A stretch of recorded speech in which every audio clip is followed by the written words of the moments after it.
Hey, this is Todd.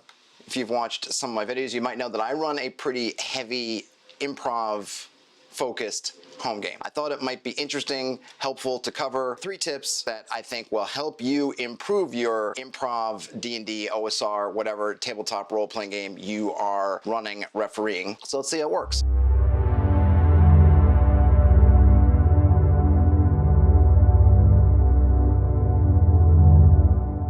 Tip number 1, internalize your world. What I mean by this is really get a good understanding in your brain of how your world works, how everything operates within your world, how the different strands of the world that you're building all work together. If you followed comics, if you followed movies or any other popular media, you might be able to ask yourself questions. Maybe you did this as a kid, maybe if you're younger you do this now, or even as an adult you do this now. You think about, well, what if Batman were in a certain situation? And you could sit there, and if you know Batman well enough, and you know the world, you know his character, you don't only think about Batman, you could pretty quickly come up with, oh, Batman would do this, but he wouldn't do this, and then this would happen, and that would happen, and then he would do this again, and then do that. All this stuff about Batman. Why can you do that? Because you appreciate this character, you've read enough about them that you've internalized it, so you have a pretty good sense in your brain about this Batman character, how they exist in their world. And so when someone asks you a question, well, would Batman kill the Joker if it could save someone's life? You'll say yes or no, depending on how you feel about Batman, but you'll have that answer pretty right off. And I think this is important when you're running an improv game, because these situations are going to come up. You're not prepping a ton, you're going in light prep. So what if you don't have this stuff prepped on paper? Where is the information that you're going to be presenting to your players coming from? It's coming from your brain. So if you have your game world, your campaign world, your universe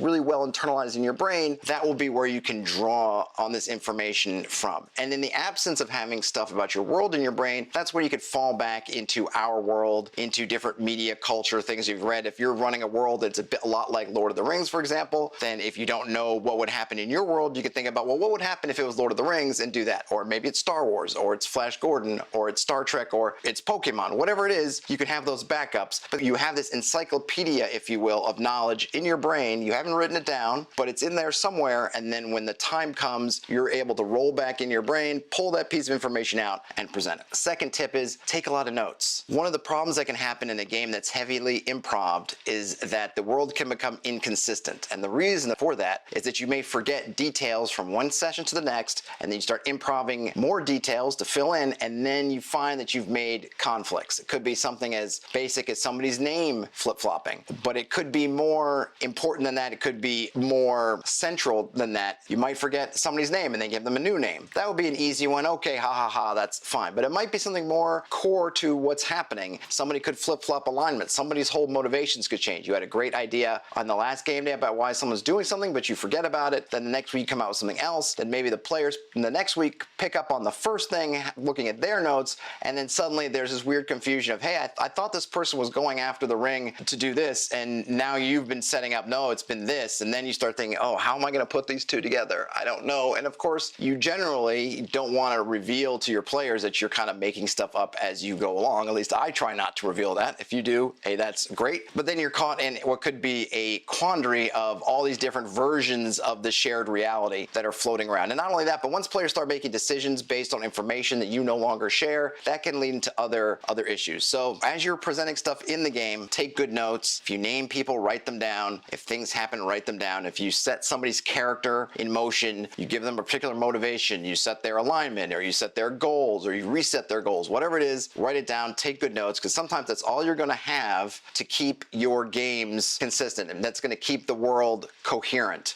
Otherwise, things can start to unravel, and then you find yourself having to make trickier and trickier decisions, and then you could be a boulder rolling downhill in a bad way. Then finally, the third thing is take your time, take it slow. I think a lot of GMs will run into trouble when they start improving, and it's not even about whether they improv in general or whether it's just a specific situation calls for it. They start to think or try to come up with something really fast. Maybe they're nervous, maybe it's a situation of everybody's looking at me and I need to have an answer, so I start running into something and I just run. By the time I've gotten the end of it, I'm thinking back, oh my gosh, what did I just do? What events did I set in motion? Now, oh my gosh, did I really give them all Vorpal swords and they're level 1? I don't know, right? All these things can happen because you're just running too fast. You have to just take a beat. I don't think there's any problem with a player's coming up with something and then you saying, hey, I got to take 5 to think about this. You know, hey, wow, that's a great idea. idea, but I need a break. I need a minute. So go ahead, take a drink break, bathroom break, whatever kind of break, so I can think it over. Or to ask them a question, and then while they start talking about that question, then start to think over what you need to do. It's okay to slow things down. Just because the party wants to hire a ship to go from the continent they're on to another continent that you haven't created yet, doesn't mean that a ship has to be there right now. Doesn't mean it has to be ready. You can slow them down a little bit, buy yourself some time, say, okay, hey, the next week or the next ship's not going to get into port for 2 weeks. Let's start talking about what you guys want to do in that downtime. And while they're kibitzing about downtime, then suddenly you can find yourself with a few minutes to figure out, okay, how am I going to handle this new continent? How am I going to handle whatever the situation comes up? Just slow it down, take a beat. Don't be afraid to call for a break, but you can also, there's a little bit of guile in there where you kind of slip in there and find a way to buy yourself some minutes. It's also a great thing to listen to what your players are really talking about, because that can oftentimes give you ideas to help you get over that hump. But the idea is you don't want to just fill in dead air and then create something that you don't ultimately want. So figure out ways to get yourself some time to be thoughtful, and don't be afraid to do it, even if it means just telling your players flat out, hey, you went in a direction I wasn't expecting, or wow, this is really super cool and interesting, but I need a minute, give me 5. So those are my